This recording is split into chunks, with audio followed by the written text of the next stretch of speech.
Assalamualaikum warahmatullahi wabarakatuh. Bismillah walhamdulillah wassalatu wassalamu ala sayyidina Muhammad ibn Abdullah wa alihi wa sahbihi wa man wala la hawla wa la quwata illa billah. Amma ba'du, ma'asyiral muslimin rahimakumullah, jamaah majlis taklim aziyadah yang dirahmati Allah Subhanahu wa taala. Puji syukur kita kehadirat Allah yang mana dengan rahmat hidayah serta taufiknya kita masih digerakkan hati kita untuk berkumpul di masjid ini guna menuntut ilmu. Mudah-mudahan Allah selalu memberikan keberkahan kepada kita semua. Salawat serta salam selalu kita haturkan kepada Nabi kita Muhammad SAW, dengan harapan agar kita semua, keluarga kita dan semua yang kita cintai bisa berkumpul kembali di yaumil mahsyar di bawah naungan syafaatnya baginda Nabi besar Muhammad SAW. Amin ya rabbal alamin. Seperti biasa sebelum kita mulai tarim malaikat dan membaca suratul Fatihah, kita khususkan untuk mengarang kitab Syekh Abdurrahman Ibni Rajab Al-Hambali Sulimu Purihim wa ila arwahi masyayikhina wa ma'alimina nahu syukhusu sahibah hadam alaikum sayyidi Muhammad amin Muhammad ma'alim wa alaihi wa Sulimu Purihim Sulimu Jumain Allah yakbillah wa yarhamu wa yudhidal jannah wa inita alaina min barakatih wa su'an wa rim nafati fi dunia wal akhirah. Siril Fatihah.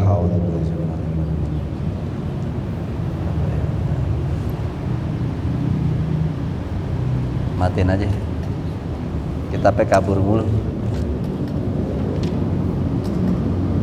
Nah, matiin. Ya udah itu mati.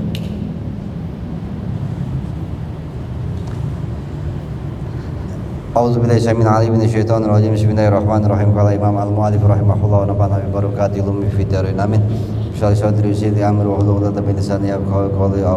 Subhanaka la ilma lana illa ma 'allamtana innaka antal alimul 'alim. Allahumma ahsin akhlaqana tahhir qulubana saddid aqlana. Mana itu? Wa an Zaidin al-Yami ya, kayak itu ya. Halaman 70. Ya, apa nih? Pertama, kedua, ketiga kali. Ya, bait ketiga kali. Wa an Zubaidin. Ya. 70. Zubaidin al-Yami. Ada. Masih ngomong niat. Qala ini kalau mau tahu siapa Zubaid al-Yami, baca itu kitab apa namanya, perawi-perawi hadis. Qala inilah ahabbu an takuna li niyatun fi kulli syai'in hatta bi ta'ami wasyarabi. Tuh, beliau mengatakan sesungguhnya diriku ya benar-benar menyukai di mana aku menjadilah diriku begitu, punya niat di dalam setiap segala sesuatu, hingga urusan makan, urusan minum dia selalu berusaha ada niat di situ. Ya, mau ngemil kayak mau apa dia niatin yang baik-baik. Ya, dia bilang aku sangat menyukai dalam semua urusanku, aku harus niat gitu. Sampai urusan makan dan minum. Wa anhu juga, dan dari beliau juga anahu qala anwi, kata beliau, niatlah kamu fi kulli syai'in, ya di dalam segala sesuatu. Anwi itu amr, domire anta, cuma bentuknya begitu ya, udah lain lagi nih. Ini udah gak keluar dari, ini udah banyak ilatnya nih ya, lagi pada belajar amr. Ya tuh tahu ketemunya bil anwi ya, ada alifnya tapi ya. Hah?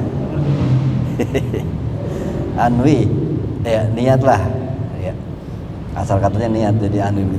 Fi kulli syai'in, di dalam segala sesuatu, turiduhu al khair, yang mana kalian pengen kebaikan di dalamnya. Maksudnya segala hal yang diniatin kebaikan, diniatin kebaikan. Segala sesuatu yang memang tujuannya kebaikan, niatin.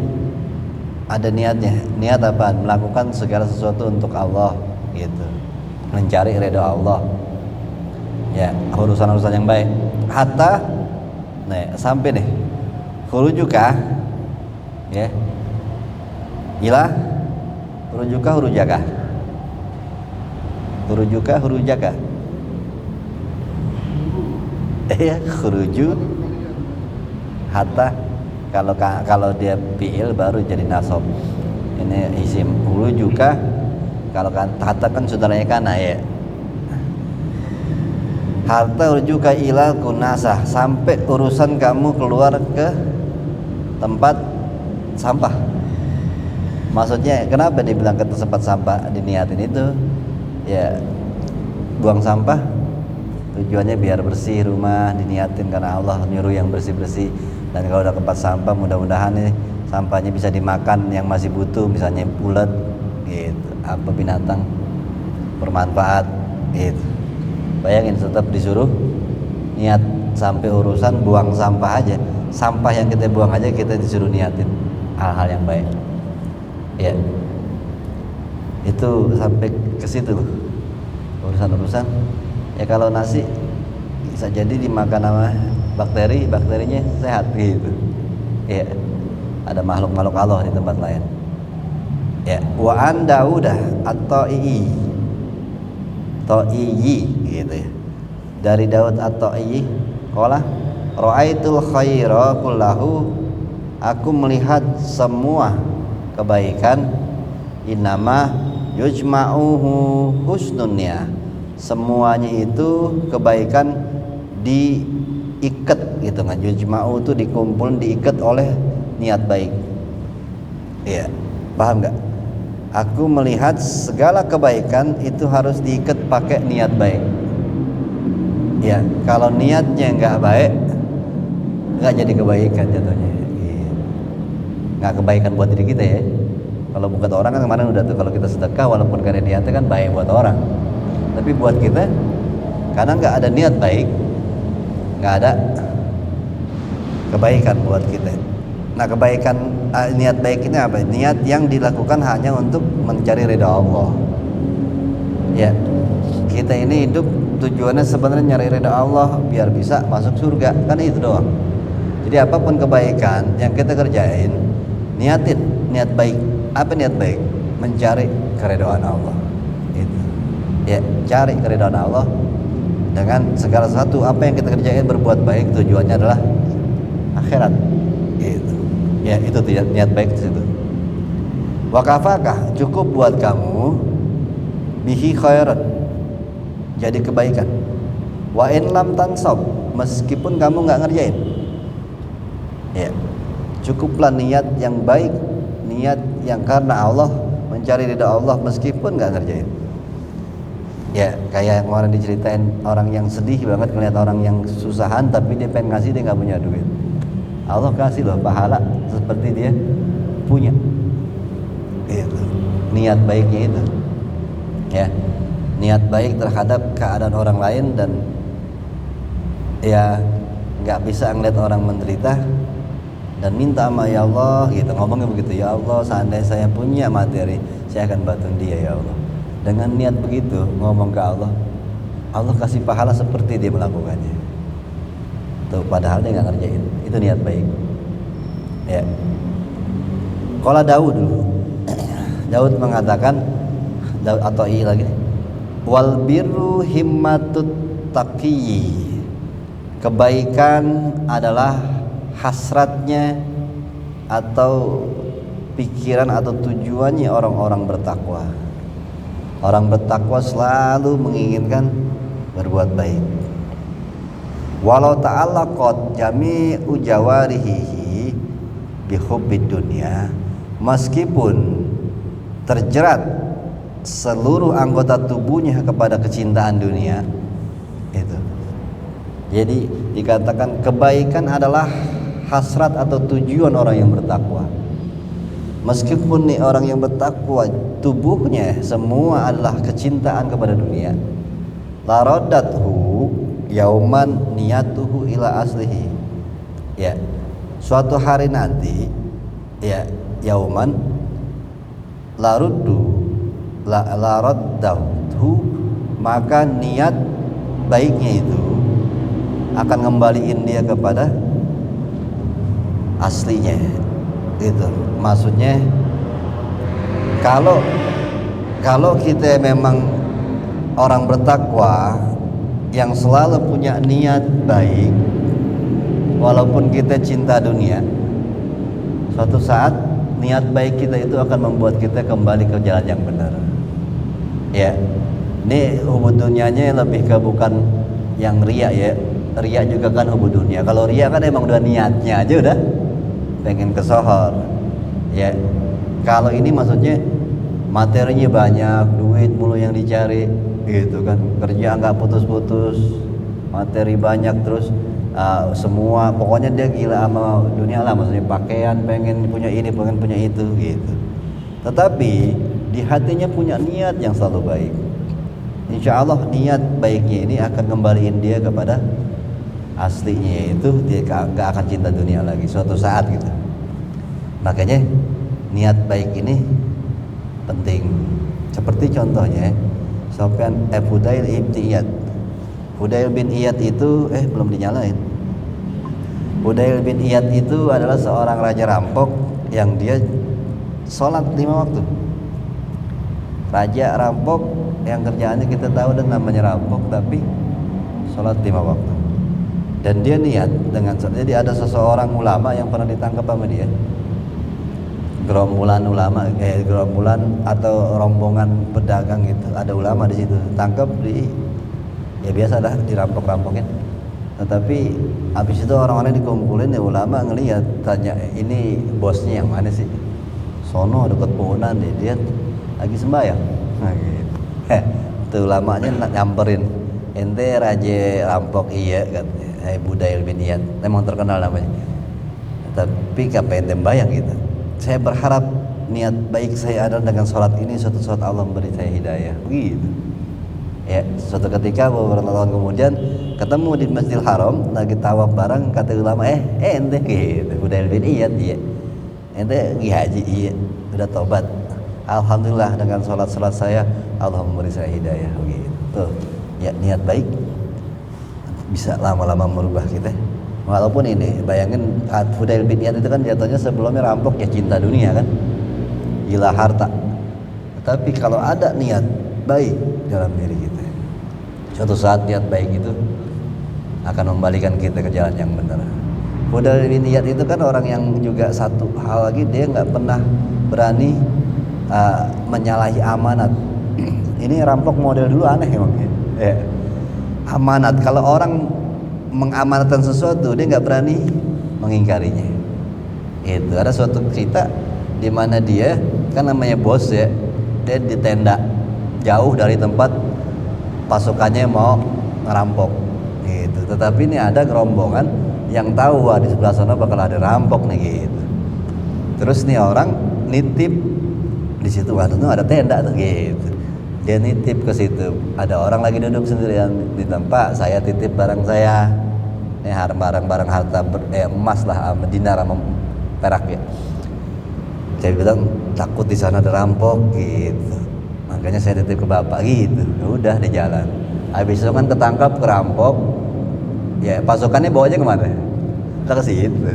Pas dibawa dia diikat, dia bilang, ampun gue dibawa ke sini. Nah, gue nitip ke sini. Akhirnya pas lihat, waduh, ya rajanya gue nitip, salah tempat gue nitip gitu. Ya, habis itu kan dilepasin tuh, hartanya dan diambil, dilepasin, dia juga termasuk dilepasin. Mau pergi dipanggil, ya mas gitu. Mungkin lo kenal namanya gak? Mukanya ingat, mas ini, ngapain? Ente tadi nitip aneh kan, sempet barang ente, iya gitu. Aneh nggak pernah berani narik amanat nih, barang ente bawa pulang gitu. Tuh Fudail bin Iyad ya. Kalau orang nitip dia kagak berani, tapi kalau ngerampok kenapa? Lucu ya, ulama dulu disembayang lah gitu. Lucu. Kisah tobatnya juga ada lucu. Masalahnya gara-gara perempuan dia tobat. Udah ceritain. Nah itu kayaknya udah ada saat Naslibat dulu ya. Udah pernah ya? Iya, yang belum dapat tanya Ame udah ceritain. Ya. Fudail ibn Iyad, ya seorang wali-wali yang mantan. Jadi banyak tuh kisah wali-wali mantan orang gak benar. Ya, ini kan wali semua nih, mantan orang gak benar. Itu. Ya, itu tadi. Lalu wa'an Sofyan as-Sauri mudah-mudahan qala Sofyan as-Sauri sama Ahmad bin Hanbal zamannya sama Ibrahim bin Adham nih. Sejaman nih. Qala ma'alijtu syai'an, hidupnya tahun 1500-an Hijri. 1150 ada sama Imam Syafi'i, di bawah Imam Syafi'i. Sofyan as-Sauri ini dikenal dengan imam mazhab yang kelima sebenarnya gitu. Ya kita nggak pakai.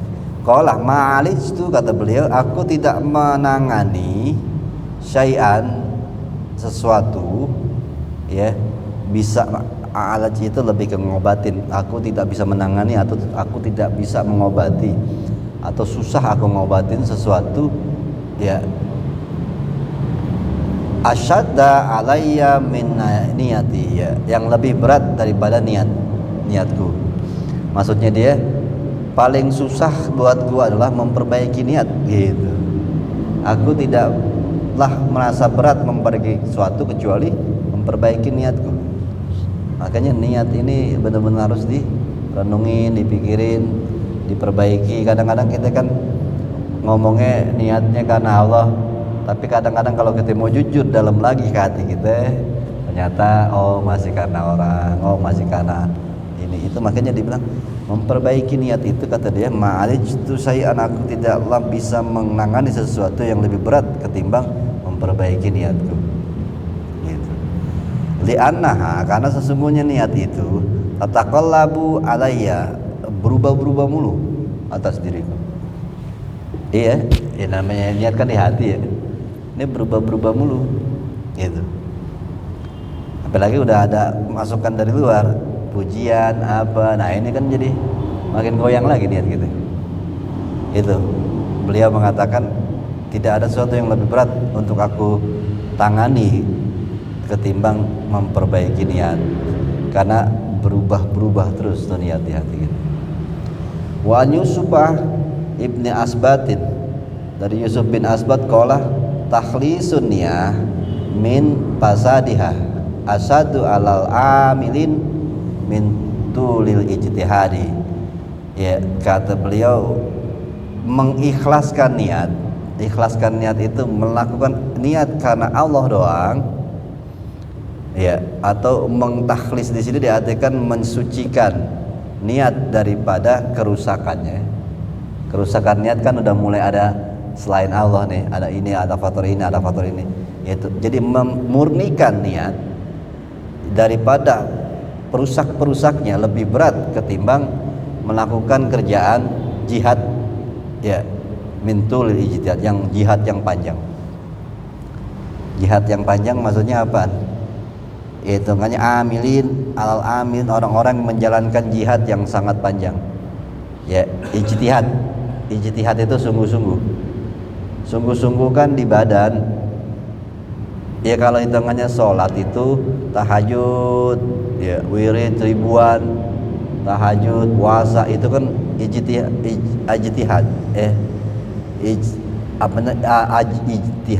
beristihad, kesungguh-sungguhan yang panjang. Itu lebih mudah loh ketimbang memperbaiki niat dari rusaknya. Ya. Jadi kita gimana? Kita sembahyang lama aja belum mampu.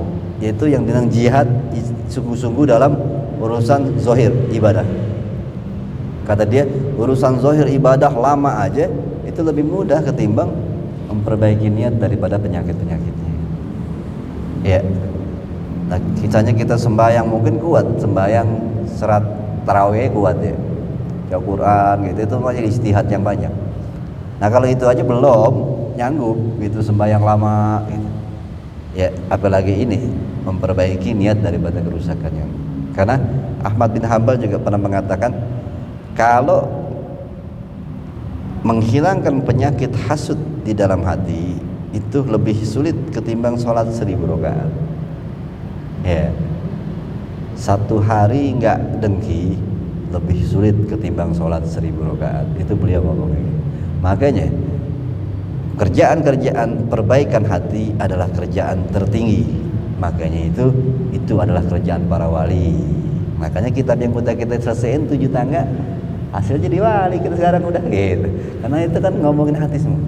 Makanya emang kerjaan berat. Makanya ada hadis Nabi yang dikatakan sesungguhnya wali abdal di umatku masuk surga bukan karena puasa ataupun sholatnya, tetapi mereka masuk surga karena penuh kasih sayang sesama manusia, sangat lembut kepada orang-orang muslim, tidak ada kebencian, tidak ada kedengkian. Itu jadi Ahmad bin Hanbal menafsirkan mengatakan bukan berarti para wali tidak sholat atau tidak puasa atau sholatnya nggak bagus.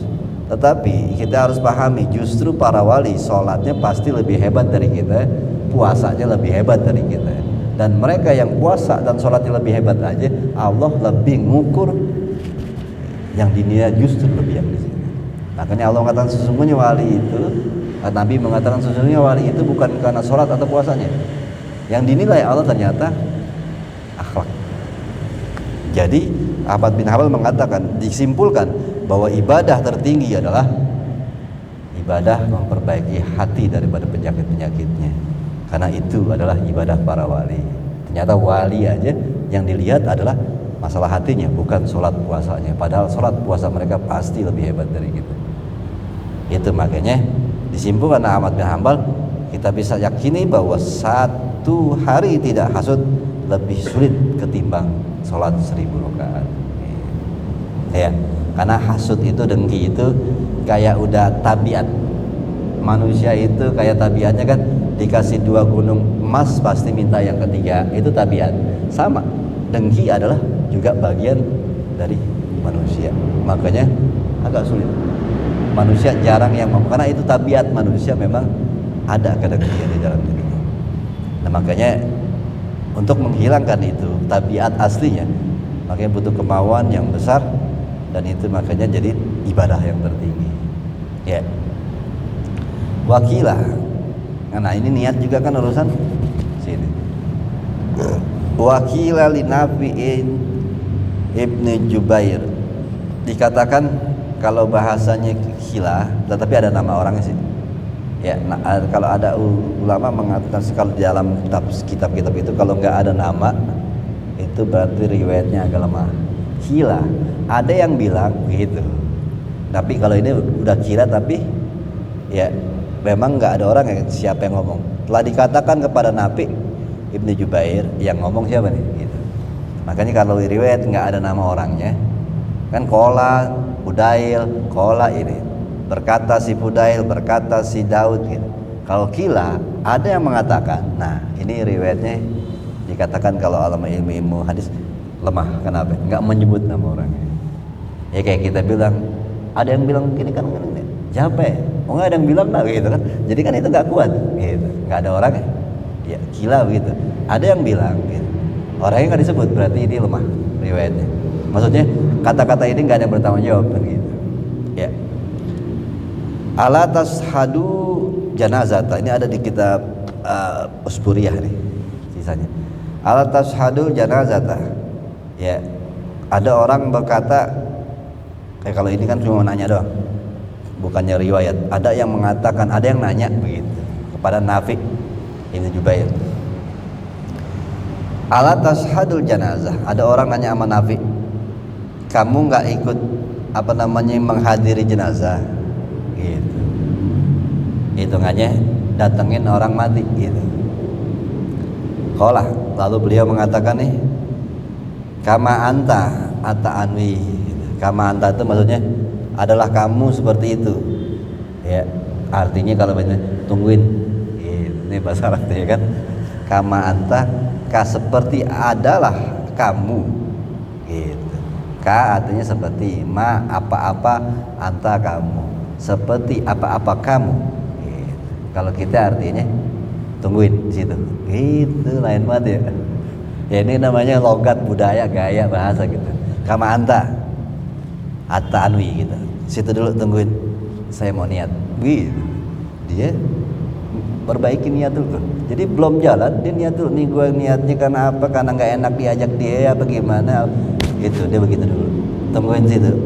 Gue pengen niat dulu. Ya kan udah ketahuan mau diajak ziarah atau takziah, ya kuburan.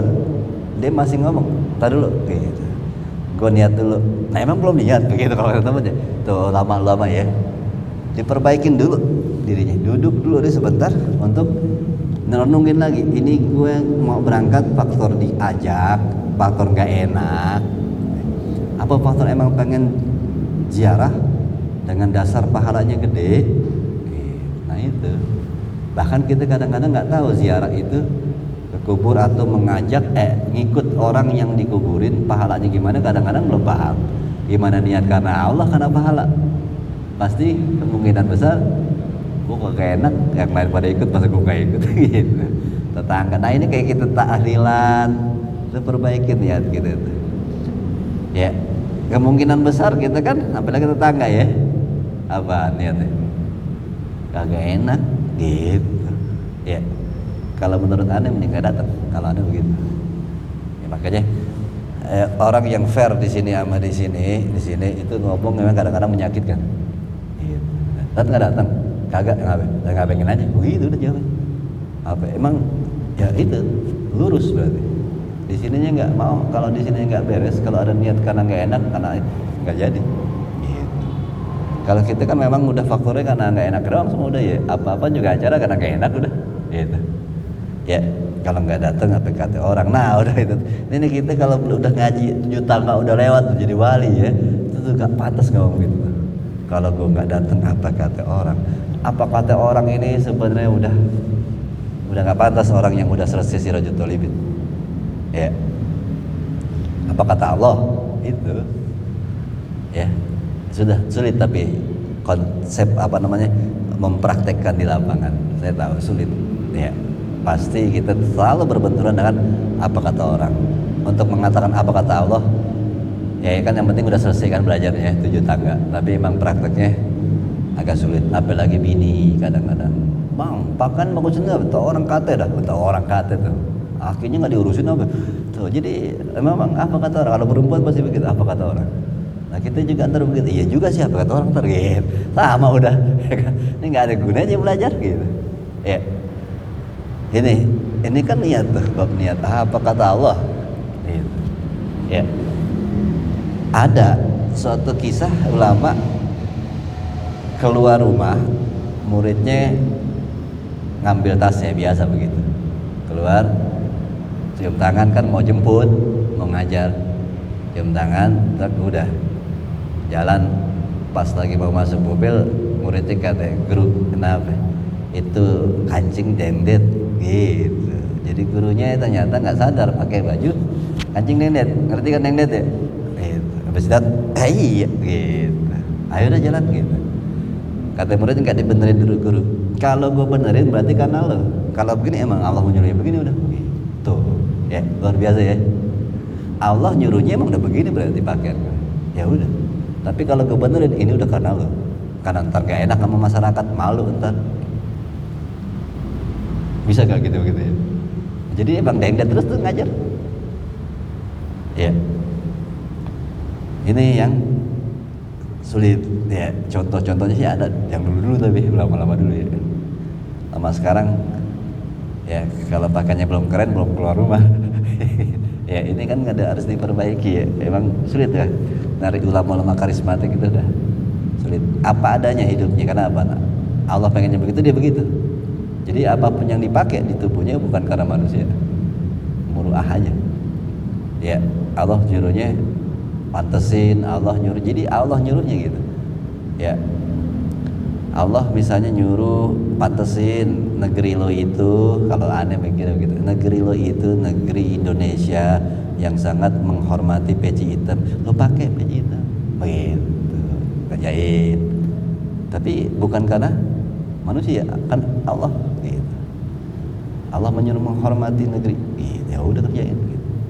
Ya misalnya begitu salah satu contoh. Jadi bukan karena manusianya tapi karena apa yang Allah pengen gitu. Ya itu tadi tuh ya, kita mah dengdet apalagi mau ketemu perempuan ya pakaian dengdet. Waduh, emang sudah niatnya dunia ya, niat perempuan katanya kan niatnya ngajar gitu. Beda. Kalau begitu dong kali aja ntar dapat wanita solehah, pakai apa begitu? Ini karena Allah begitu gitu. Atau masya Allah kan tuh cewek gitu kan. Ini wali nih, gue pacaran wali gitu. Ya, gitu bisa nggak gitu? Ya pakai aja wali pacaran. Wali sekarang namanya ya, wali sekarang. Lalu wa'an mutarifin mim mutarifim gitu, jadi Tamin ketemu bak iklam gitu ya. Mutarifim bi Abdillah qala kok solahul qalbi bi solahil amal tuh. Benernya hati dengan benernya amal. Ya. Solahul qalbi bi solahil amal. Wa solahul amal bi solahil niat. Ya. Baiknya aja artinya salah. Baiknya hati dengan baiknya perbuatan, dan baiknya perbuatan dengan baiknya niat. Jadi intinya hati yang baik itu mempengaruhi amal perbuatan, dan amal perbuatan itu tergantung niat. Ya, yang dihitung sama Allah tuh niat baik. Pastinya kemungkinan gitu. Kalau niatnya benar, pasti kerjaannya benar. Ya, pasti memang hatinya benar. Ya. Jadi pertama emang sebenarnya hatinya benar dulu. Kalau hatinya benar pasti kerjaannya benar. Kalau kerjaannya benar, udah pasti niatnya benar. Gitu. Ya. Tapi kan ada kerjaannya benar tapi niatnya nggak benar, karena hatinya nggak benar. Makanya pondasinya hatinya dulu benar. Ya kalau orang sembahyang di masjid pakaiannya rapi, Allah gitu kan, itu kan dah kerjaannya benar, tapi belum tentu niatnya benar. Kenapa? Karena biasanya hatinya nggak benar. Nah kalau hatinya udah benar, kemungkinan kerjaannya benar, yang pasti juga niatnya pasti benar. Jadi intinya emang di hati. Hati nggak ada yang tahu urusan Allah. Wa an ba'di salafi, dan berkata sebagian dari sebagian salaf, orang-orang terdahulu. Ya maksudnya ya orang dulu dah gitu. Tabi'in. Qala man sarahu an yakmulalahu amaluhu. Siapa orang yang pengen, man sarahu itu artinya an yakmulalahu, yang pengen sempurna amalnya, falyuhsin niyatahu, maka bagusin niatnya. Ya, siapa orang yang pengen amalnya sempurna, amalnya bagus, sempurna di menurut Allah ya, maka lurusin niatnya, bagusin niatnya. Makanya kadang jangan ya, sempurna ini bukan sempurna gerakannya ya, dari amal perbuatan bagus gitu, enggak, sempurna dinilai Allah. Ya Allah menilainya amalnya sempurna. Mungkin menurut manusia kelihatannya nggak sempurna, tapi amalnya ya Allah bilang sempurna. Kenapa? Niatnya bagus. Makanya kalau zaman dulu ada ulama kita yang kalau sembahyang cepat apa, bisa jadi di mata Allah sempurna. Kenapa? Niatnya benar. Bisa jadi yang sekarang sembahyangnya kayaknya rapi, buat lama baca suratnya atau kelihatan bagus, bisa jadi nggak sempurna menurut Allah. Kenapa? Niatnya nggak bagus. Ini yang niat ya. Makanya kadang-kadang kita menyalahin ulama dulu kalau membayang atau apa, kayaknya serampangan aja ibadahnya. Tapi karena niat mereka yang mereka utamain, niatnya lurus, mereka yakin sempurna di sisi Allah. Kalau sekarang kita kebanyakan memperbaiki, membaguskan zahir, membaguskan kerjaan, tapi kita lupa membaguskan niat. Ya, itu apalagi memang ini belum dibagusin kerjaannya, hebat, fikihnya belum pakem, ya tata krama ibadah, adatnya ibadah belum diberesin, gitu. Apalagi tentang niatnya. Ini ada aja orang-orang yang udah beres fikihnya, beres adabnya, rapi sembahyangnya, makhrajnya keren semuanya, tetapi dia lupa memperbaiki niat. Akhirnya nggak sempurna di mata Allah. Ya, apalagi kalau sudah, nah ini yang dibilang niat kecebak. Orang yang punya niat yang nggak sempurna, niat yang nggak baik, dan amalnya yang dikerjain juga dikatakan tidak sempurna menurut Allah. Saat kita kayaknya udah rapi banget, keren banget sembahyang, wow, jadi rukun syarat semuanya udah, gaya yang dilakukan juga sesuai sunnah banget, Allah, suara keren, makhraj keluar, gitu, wow, gitu. Ya, Bismillahirrahmanirrahim, gitu, keren dah pokoknya. Tetapi habis itu menilai orang-orang kayak kiai yang sebenarnya nggak benar tuh. Nah, sudah mengomentari orang-orang lain, niatnya berarti nggak benar. Itu kalau Ghazali cepet banget gitu, udah nggak benar niatnya. Ngomentarin orang, udah ngerasa paling benar. Ya. Soalnya ada kisah di mana kalau misalnya seorang yang pakem agama, misalnya ilmunya banyak, misalnya makhrajnya keren, pokoknya kalau udah baca surat atau jadi imam itu keren dah, keren secara zahir keren gitu. Ada imam yang memang bacaannya kadang-kadang kurang-kurang hurufnya, kurang-kurang beres, bahkan makhrajnya bahkan panjang pendeknya. Yang keren ini mengomentari, ini orang bacaannya nggak benar, ini orang nggak bisa terima ibadahnya gitu. Tetapi Allah akan menyimpulkan apa?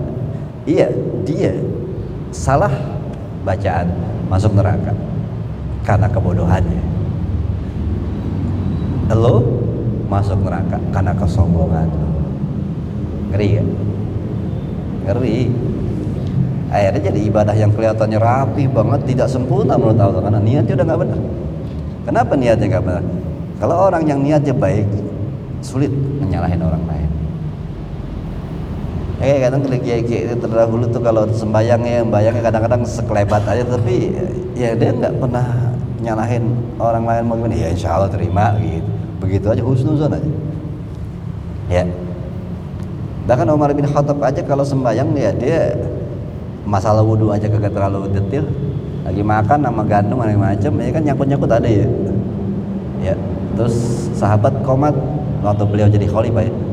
Di komat lagi begitu mungkin habis makan, ya udah makannya dia berhenti, dia lap aja, bukan di kain tapi di kaki, kan minyak mungkin ya, lap di kaki, langsung imam Allahu Akbar, nggak pakai kumur, nggak pakai apa.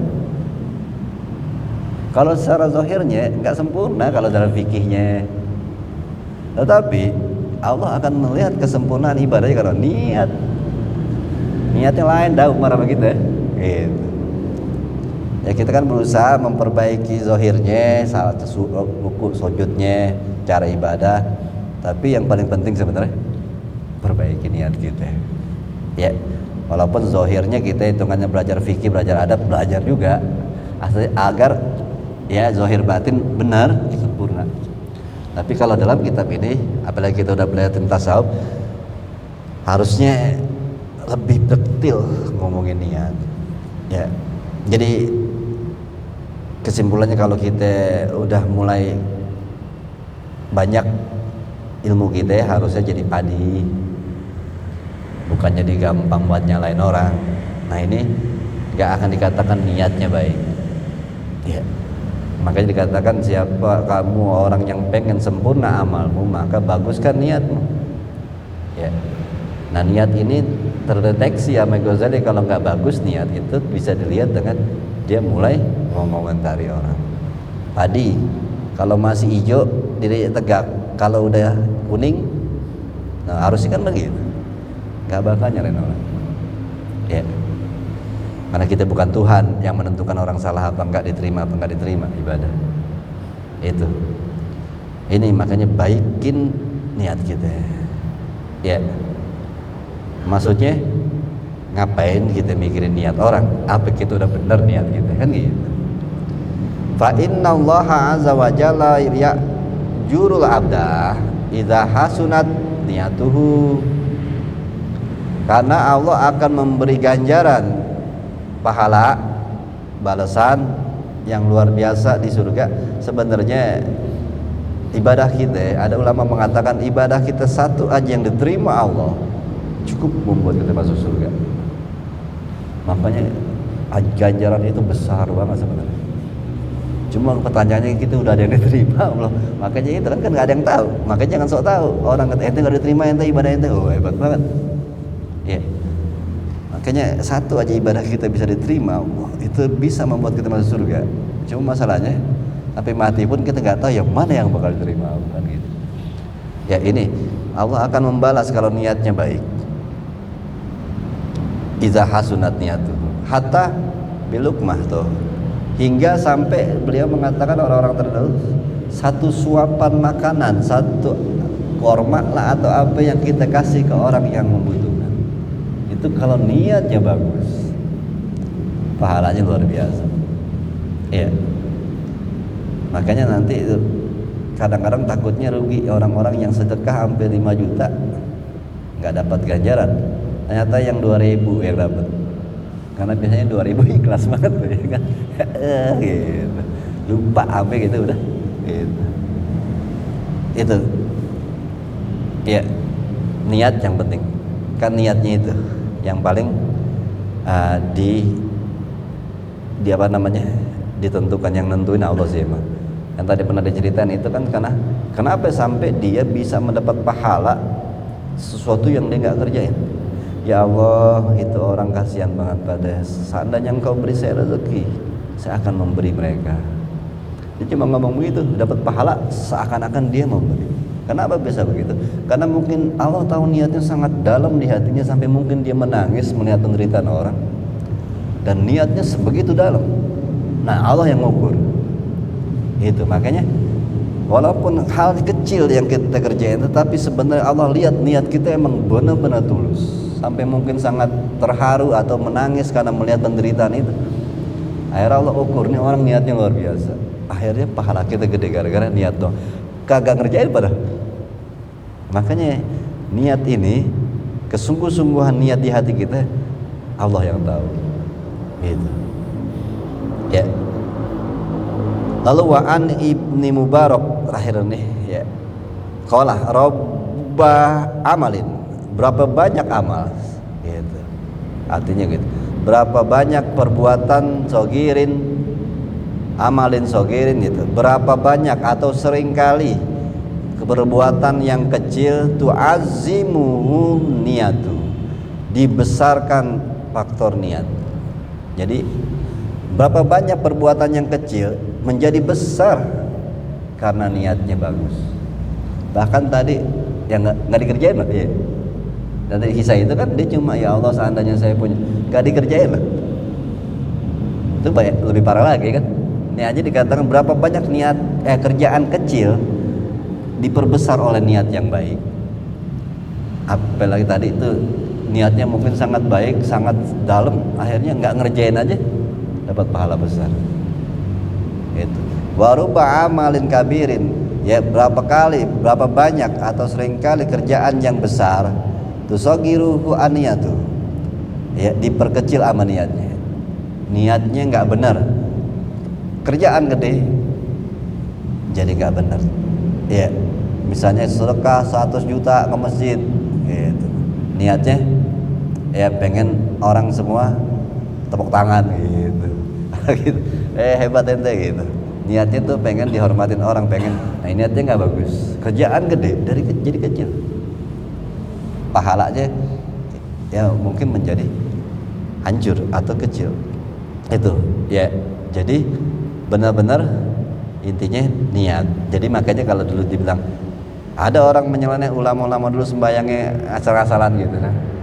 Bisa jadi mereka sembayangnya kelihatan sembarang, tetapi niat mereka membuat sholatnya itu besar di sisi Allah. Bisa jadi kita ada sekarang sembayang kita terlihat besar, baca suratnya panjang, maksudnya keren di masjid, tetapi karena niatnya nggak benar, Allah nggak jadiin pahala. Begitu ya. Kadang-kadang saya sering lihat dulu kalau orang tua anehnya tuh dulu kadang bayang begitu aja, lu bayang aja gitu. Lagi baca kitab dibilang dasar dah ya, udah di kamar mandi udah wudunya udah rasa sudah. Habis itu bayang aja ya tempat orang jalan, ya Allah Akbar, Waalaikumsalam gitu, udah nggak pakai doa, mukanya nggak ngelakuin ini gitu doang, udah dibaca kitab lagi. Nah benar, bayang begitu doang. Ya, itu aneh ya kalau kita lihat ini bayangnya sembarangan, tapi mereka sudah mendalami niat. Nah tadi ya kerjaan kecil atau kerjaan yang kelihatannya diremeh itu, tapi karena niatnya bagus jadi besar. Nah kita bisa jadi ini kan pertanyaan ya, kalau udah pakai sorban keren, wow gitu, nah ya kelihatannya emang besar nih kerjaan di masjid lagi jadi imam, tetapi bisa jadi niatnya nggak benar, hancur itu amal. Ya, gitu. Ya kadang-kadang yang begitu-gitu kan gampang nebaknya di mana. Walaupun kita nggak tahu niat, saat dia ngomong aja langsung ketebak, oh ini udah nggak beres niatnya. Ya orang pada membayang di rumah aja, bukan di masjid, pada nggak benar banget di rumah mulu bayang. Oh, ini dia ngomong begitu, itu sebenarnya udah kalau bahasa bilang udah ketebak niat lo nggak benar. Maksudnya apa? Kenapa sih demen banget ngomentarin orang ibadah kepada Allah? Lo udah merasa benar. Kan kalau ngomongin niat, ya dia kan nggak berani sebenarnya ngomong. Makanya ulama-ulama yang dibilang nunduk kayak padi, karena dia selalu introspeksi diri. Belum tentu gue lebih baik dari dia. Selalu begitu. Itu orang-orang yang niatnya bagus pasti begitu. Kalau melihat orang pasti mengatakan belum tentu dia diterima atau gue yang terima. Gak ada yang tahu. Belum tentu gue lebih baik dari dia. Selalu begitu introspeksi. Makanya nggak bakal berani ngomentarin orang. Nah kalau ada orang yang udah ya kayaknya udah hebring banget di masjid, imam besar atau apa, ya terus habis itu ngoceh, emang tuh orang pada nggak bertempat, ada masjid pun baik di masjid, gitu. Di rumah aja pada gitu. Ngomel begitu, ada nggak ya? Kan orang juga punya sisi hidup, ada yang capek, ada yang lagi habis kerja, ada yang, ya kita ya jangan jadi ego melihat dari sudut pandang kita aja, udah kelihatan dari situ. Sudut pandangan banyak, ya jangan melihat. Kadang nih kalau banyak ustadz-ustadz ngomong gitu, apalagi maghrib ya. Ini orang pada kerja mulu bukan pada ngaji gitu. Ya kan sudut pandangnya dia yang nggak apa-ngapain. Lihat dong sudut pandang orang yang kerja, orang yang ini. Jadi nggak boleh sembarangan kalau ngomong. Jadi harus dipilih kata-kata ini kan. Jangan melihat dari sudut pandang kita aja, sudut pandang orang. Nanti kata-kata gitu nggak boleh dikeluarin nyakitin orang gitu. Bisa jadi yang di rumah aja ibadahnya lebih terima Allah. Kenapa? Dia habis kerja loh, macet-macetan. Menjalankan nafkah untuk anak istri, berjuang jihad, pulang ya dia sembahyang maghrib udah telat, pada dalam hati ya Allah saya nggak bisa ngaji, pengen banget datang, niatnya tulus, bahaya gitu, dia dapat pahala ngaji sebenarnya tuh. Ustadznya kagak tahu tuh kalau dia dapat pahala ngaji, bisa jadi ustadznya nggak dapat pahala ngaji, kenapa? Niatnya ria, kan gitu. Dia itu makanya banyak sisi yang kita bisa probabilitas ya, ya itulah. Harus direnungi bahwa jangan semakin ini kita ini udah ngaji 7 tangga, harusnya udah sampai begini ya, udah ketinggian gitu udah, maksudnya udah paling ujung dari tasawuf, harusnya udah jadi padi. Jangan menyalahkan orang lain. Kan di Sirajatul Ibn kita selalu diajarin lihat sisi ininya, lihat itu husnuzon. Sampai musibah dari Allah aja kita suruh husnuzon kan, lihat sisi. Makanya kan di dalam Sirajatul Ibn dulu semua musibah adalah anugerah, ya kan gitu. Ya masih ingat gak? Ya kalau orang yang banyak dosa, alhamdulillah, kenapa? Jadi percepat ya balasannya di dunia. Kalau orang kafir aja alhamdulillah, kenapa? Dikurangi siksa di nerakanya, udah dikasih di dunia. Nah kalau orang soleh, alhamdulillah juga kenapa? Diangkat derajatnya dengan musibah. Ya itu jadi. Yang ditasawuf kan dulu diajarin bahwa segala sesuatu husnuzon. Apa yang Allah kasih musibah aja kita suruh husnuzon, apalagi melihat orang lain, cari sisi baiknya. Ya, kalau kita masih melihat sisi buruk orang lain terus, padahal kita disuruh introspeksi diri. Ini sayang 7 tangga udah lewat, udah nggak pantas kita. Ya, perbaikilah niat dengan nggak mikirin niat orang gitu ya, karena salah satu ciri kalau kata kita bilang ciri-ciri orang yang niatnya nggak benar sudah mulai mengoreksi melihat niat orang, kerjaan orang. Nah itu udah indikasi niatnya udah nggak benar ya. Nah kalau niat benar kan ngapain mikirin orang kan gitu kan, kita harus fokus saja sama diri kita. Kalau udah mikirin orang, nah ini niatnya apa kan tadi hidup apa, gue nggak enak taruh apa kata orang, nah itu kan udah keluar. Ya, kan kita tujuan kita untuk dilihat Allah. Nah kalau orang mau gimana pun, ya biarin aja urusan dia dilihat Allah. Kan bukan urusan kita. Kenapa kita pikirin? Kan gitu. Itu kenapa harus menyetop urusan orang, yang mikirin orang, karena faktor kita aja pengen cari pandangan Allah. Berarti kan orang juga kita harus menganggap dia juga lagi nyari pandangan Allah. Ngapain kita ikut campur? Ngapain kita pikirin? Nah kalau kita mulai mikirin orang tuh dia kenapa? Nah berarti kita udah keluar dari fokus mencari ridho Allah, mencari pandangan Allah, udah mulai nengok gitu kan. Kalau memang kita lagi menuju ke Allah kan kita harusnya mandangnya ke sana aja. Ini bukti, iya ke Allah tuh, iya emang gue lagi mandang sama ke Allah ya, berarti kita tujuan ke Allah. Terus mulai nengok set, nah kan udah bohong, katanya ke Allah, kalau nengok ke sana gitu. Itu jadi Ghazali bisa melihat orang yang sudah mulai memikirkan kesalahan orang lain, perbuatan orang lain, berarti dia sudah tidak baik niatnya, karena udah nggak fokus ke Allah. Tuh ya, itu sebenarnya udah cukup banyak kita bahas di Sirajul Talibin. Sampai sini aja insyaallah. Fatihah bi hadatul Nabi. Siril Fatihah. Ar-Rahman Ar-Rahim Maliki Yaumiddin. Iyyaka na'budu wa iyyaka nasta'in. Rabbana innaka hamdan ya rahman hamdan ya man hamdan wa marhamna rahman walidina wa bima 'allamtana wa 'allimna ma yanfa'una bi zidna ilma warzuqna fahma bi rahmatikal wasi'ah ya arhamar rahimin. Sallallahu Muhammad wa alihi wasallam.